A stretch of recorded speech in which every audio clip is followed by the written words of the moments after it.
I, 28-year-old female, love to bake, and I will often make cakes and other treats for my friends.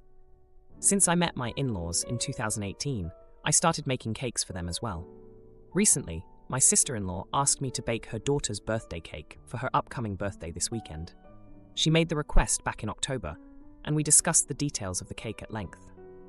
Although I have made cakes for her before, this is my first time doing it as her official sister-in-law, and it made me feel like I'm truly part of the family. 3 days ago, while I was out grocery shopping, I bumped into a family friend of my in-laws. Unfortunately, this person is not someone I like very much. She's known for spreading gossip and seems to take pleasure in being malicious when talking about others. I usually try to be polite to everyone, and normally I avoid talking to her. However, she stopped me and went out of her way to ask me when my husband and I are planning to have kids. Then, she brought up the fact that I am a foster kid and was born out of an affair. She framed it as genuine concern, but it was obvious that she was being intrusive and cruel. She told me that my in-laws and sister-in-law were worried about our future children not having anyone. When my husband came home from work, I told him about the encounter, and I was very upset. It may seem trivial, but I felt like his family betrayed my trust by sharing my personal history, even though I explicitly asked them not to. I don't want everyone who knows me to be aware of this part of my life. My husband confronted his parents and sister about it, but they argued that they only mentioned it to a few close circle people, and they defended their actions when my husband told them it was not okay. My sister-in-law even insinuated that people would find out eventually, so my husband asked her how they would find out if we never told anyone. To provide some context, my parents were both married to other people and had children with their respective spouses when they began an affair and I was conceived. Both sets of their first children were technically adults or close to it by the time I was born. The day before my 5th birthday, we were involved in a car accident. Unfortunately, both of my parents and the people in the other car died. I was the only survivor, and I had to stay in the hospital for a few weeks following the accident. Neither side of my parents' families wanted me, so I ended up being raised in foster care for the rest of my life. I never had the chance to find a family. After hearing what my sister-in-law said, and witnessing how unapologetic they all were, and how little they seemed to care about the pain they caused me, I asked if I could speak with my sister-in-law privately. I told her that she shouldn't expect a cake from me after disregarding my wishes and showing so little consideration for the harm it caused me. She reacted strongly and said that the birthday party was only 3 days away. Thankfully, my husband supported me and said it didn't matter. My sister-in-law and our parents bombarded my husband's phone with calls and messages to the point that he had to block them. Now, I'm concerned that I may be in the wrong for saying no with such short notice. Am I the a-hole? AR. Now, for a few comments before the update. Comment 1. Not the jerk. What a horrible thing to do to you and then to not be apologetic. Your in-laws can never make it up to you for giving a vicious gossip access to your personal history. Maybe they did not directly tell her, but they did tell someone who told her, which they were specifically asked not to do, and you and your husband will suffer from being the butt of this gossip from now on. You have every reason to be outraged and to refuse to make nice here. Short notice be damned. 3 days is enough time for your sister-in-law to order a generic supermarket cake with her daughter's name piped on it. Daughter is 3, she won't care who made it. Comment 2. They can easily order a grocery cake with her name on it in icing, with as little as 2 days' notice. I have done it before. If they aren't organised enough for that, they can get a generic grocery cake with 1 day's notice. Not only did they spread your private information around after you asked them not to, they weren't even apologetic afterward. I'm so sorry. Now you know that you cannot tell these people anything private at all, as they are incapable of discretion. Now, for the update. Hey Reddit, back with an update on the cake drama with my in-laws. It's been a tense 3 days, and I've got to tell you, things took some unexpected turns. So, after I told my sister-in-law that I wouldn't be making the cake, she was furious. She tried to guilt-trip me by saying that her daughter was looking forward to the cake I promised. I felt terrible about the situation with my niece, but I couldn't just let my sister-in-law's behavior slide. My husband and I had a long talk about boundaries and how we needed to stand our ground. He was completely on my side, which was a huge relief. The next day, my phone was blowing up with messages from my sister-in-law and my mother-in-law. They were trying to apologize, but it felt more like they were sorry they got caught rather than sorry for hurting me. I didn't respond because I needed some space to cool off. Now here's where things get really juicy. My husband's cousin, who's always been super supportive of us, reached out. She told us that she overheard my mother-in-law talking about my personal history at a family gathering a while back. She was disgusted by their behavior and offered to help in any way she could. It felt good to know we weren't alone in this. On the second day, my husband and I decided to go out for a nice dinner to take our minds off the family drama. We were just finishing up when who walks into the restaurant but my sister-in-law and her husband. It was like a scene straight out of a movie. They came over to our table, and my sister-in-law started crying, saying she didn't mean to hurt me and that she was stressed about the party planning. Her husband chimed in, saying that family should stick together. I was skeptical, but my husband suggested we all sit down and talk it out. We spent the next hour hashing things out. They admitted they were wrong to share my personal information and promised to respect our privacy in the future. My sister-in-law also apologized for putting me on the spot with the cake. But here's the kicker. Reddit, my sister-in-law's husband, who's a bit of a hotshot lawyer, said he'd heard about a bakery that could whip up a custom cake in no time. He offered to pay for it as a way to make amends. I was hesitant, but my niece shouldn't have to suffer because of her mom's mistake, so I agreed. Today, the day of the party, we showed up with the store-bought cake. It was actually pretty impressive, and my niece loved it. The party was a bit awkward at first, but as the day went on, things started to feel more normal. My sister-in-law pulled me aside and thanked me for coming. She said she learned a valuable lesson about respecting other people's boundaries. As for the family friend who started all this, she wasn't at the party. I heard from the cousin that she's been put on an information diet by the rest of the family. Seems like they finally understood the importance of keeping private things private. Parents have 2 bio kids, 4 adopted kids, and 7 foster kids over the years, but they never gave me anything while they gave my siblings everything. Now they want me to pay for my sister's surgery. Oh boy, they are in for a surprise. I, 17-year-old male, am the oldest kid in my family. My parents have 2 biological kids, me and my 12-year-old sister, and they adopted my 4 other siblings. I had dozens of foster siblings over the years as well. My parents have struggled to make time and have the money for all of us. It has meant a lot of sacrificing, mostly on my part. My parents were able to make sure all my younger siblings had at least one activity outside of school to do, but they never did that for me. I was forced to play football when I was 5, but by the time I was 7, my parents had started fostering and I was no longer doing that. My siblings all get to do something they like. For example, Cora does dance. Some of my other siblings are in music classes. The younger kids were also prioritized with school field trips, so they always got to go, while I haven't since I was 6. The last time I asked was when I was about 9, and my parents told me to work for the money to pay. My grandparents found out what they said and gave me the money, and my parents took it off me to use for the household. My grandparents were so mad at them for that. They delayed my tonsil surgery by 2 years because they prioritized 2 foster kids and 2 of my siblings' surgeries over mine. My grandparents saw how much I was getting the short end of everything with my parents, and they set up a college fund for me. It's a lot of money and really caught me off guard. My parents know about it but cannot access it. They only know because of a fight with my grandparents over the lack of saving for my future, when they have saved something for my siblings. My parents said the money my grandparents saved should be divided equally, because $350,000 is a lot to save for one grandchild when you have multiple. That money is still there, and I have plans for it. But my youngest sister is 5, and she needs a pretty major stomach surgery. She's had a lot of health troubles since her birth, and my parents have paid a lot of money on her medical expenses. They were told this surgery could turn her life around and give her a chance at living with less pain and stomach complications. It could give her a more normal childhood, because she can't do a lot. They don't have the money for the surgery, and they want me to give them the money to pay for it and for the expenses afterward. They said they need $270,000 for the whole thing, and maybe they can give some of it back. But they might need even more if things get more complicated.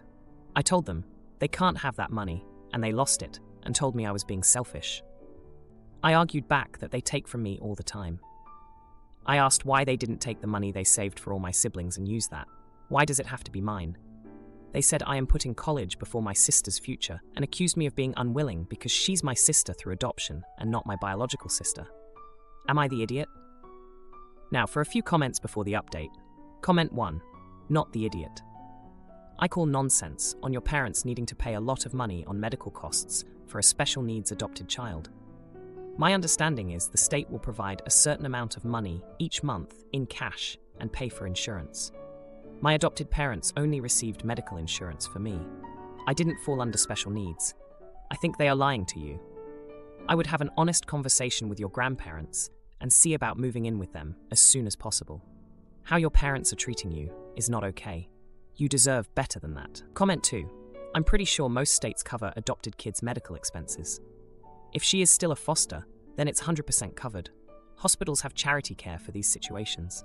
Also, your parents have to have health insurance to be able to adopt this many kids. No state would allow them to be adopted without access to medical care. You are not the only option. I think they are using your sister as an excuse to get money. If anything, you can offer to pay the doctors directly. Now, for the update.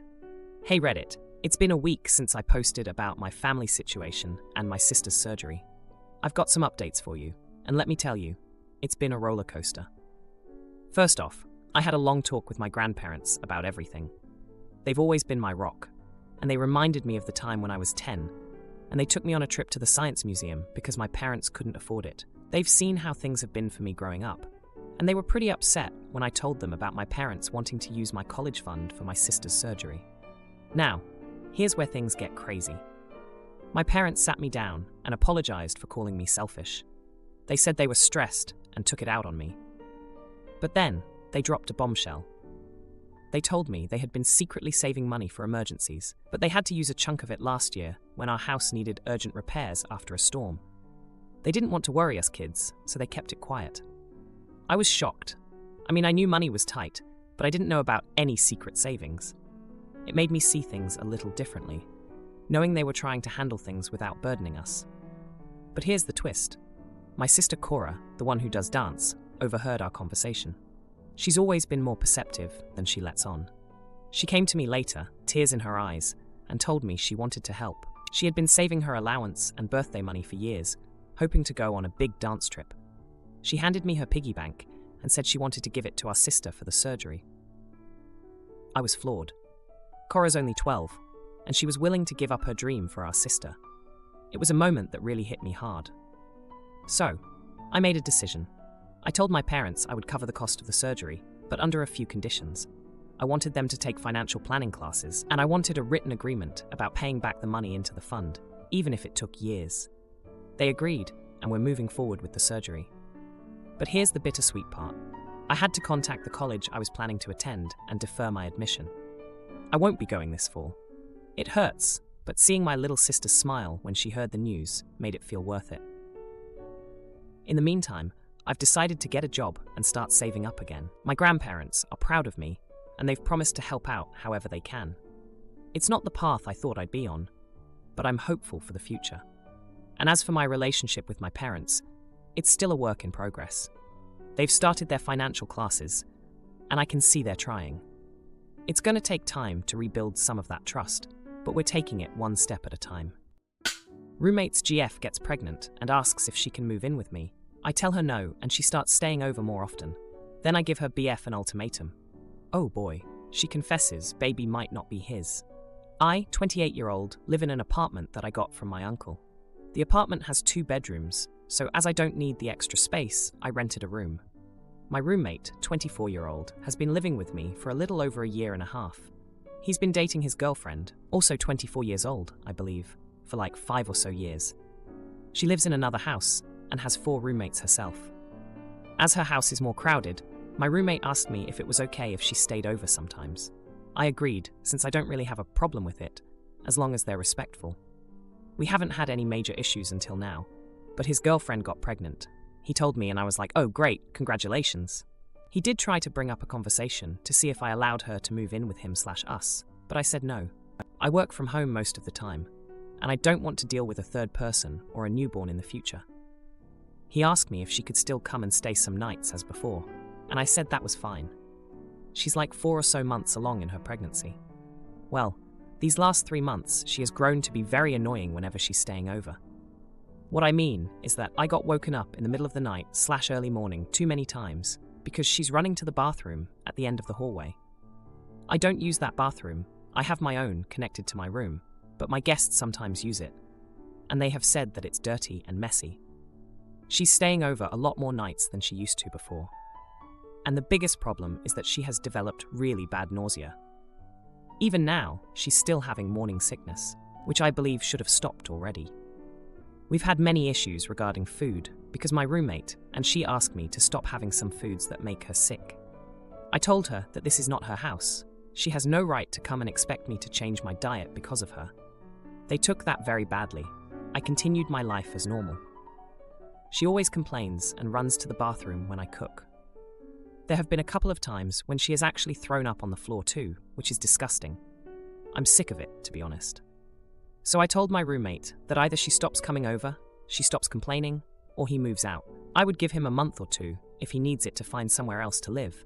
But I'm tired of having his girlfriend over. She's annoying me. Of course, he got very upset and said that she wouldn't annoy me so much if I was more understanding of her condition. He said that they're not in a comfortable position to move, that she's sick and needs his support, and all of that. Some of my friends, co-workers, and family are on my side, but some others said that I'm behaving like a total jerk, and I could easily change my diet for a couple of months. Am I the idiot? Edit. You all are right. I need to evict him.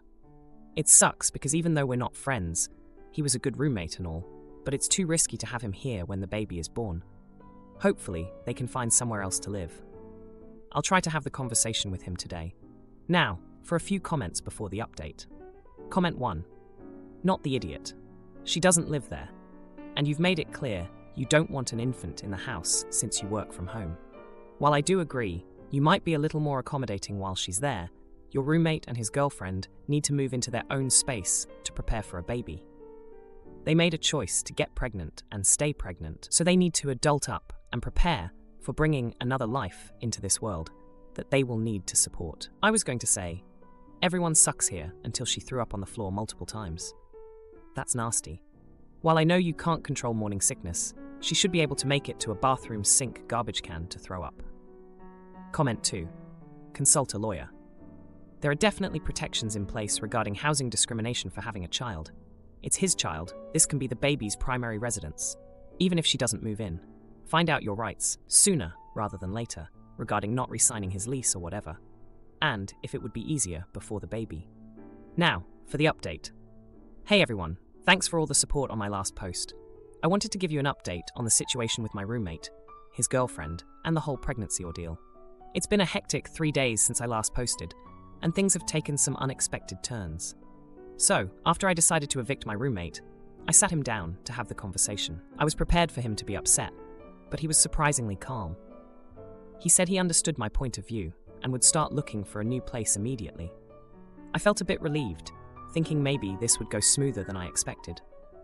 But here's where it gets crazy.